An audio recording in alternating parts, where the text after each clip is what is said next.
तारांकन कहानी। रात का साया तारांकन। स्थान एक सुनसान गांव।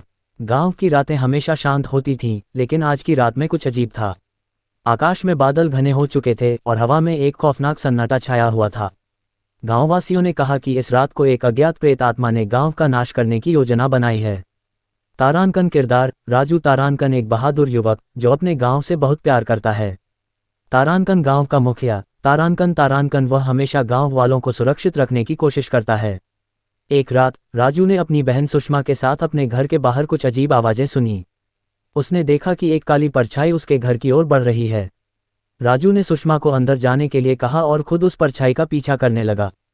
परछाई एक पुरानी हवेली की ओर जा रही थी, जो सालों से खंडहर में बदल चुकी थी। राजू ने दिल मजबूत करके हवेली के दरवाजे पर दस्तक दी। दरवाजा धीरे धीरे खुला और एक ठंडी हवा रुखसार पर आई। वह अंधेरे में घुसकर आगे बढ़ा, हर कदम पर उसके दिल की धड़कन तेज हो रही थी। अंदर उसने देखा कि एक पुरानी तस्वीर दीवार पर लटक रही थी। तस्वीर में उसी काली परछाई की एक महिला का चेहरा था। अचानक तस्वीर से एक गूंजती हुई आवाज आई, मुझे मुक्त करो। राजू ने देखा कि चारों ओर सन्नाटा छा गया था। उसे समझ में आया कि यह आत्मा गांव की किसी पुरानी परंपरा से बंधी हुई है। राजू ने तय किया कि उसे इस रहस्य को सुलझाना होगा। उसने गांव के मुखिया से मदद मांगी।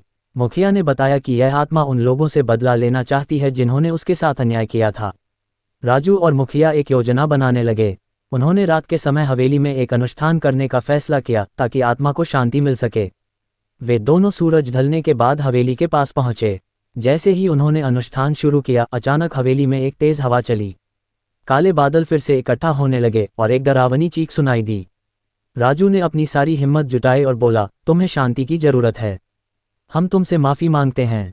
आवाज थम गई। फिर एक हल्की सी रोशनी आई और उन्होंने देखा कि काली परछाई धुंधली होने लगी।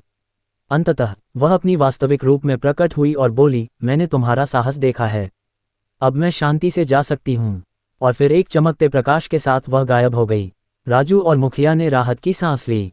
गांव में फिर से शांति लौट आई।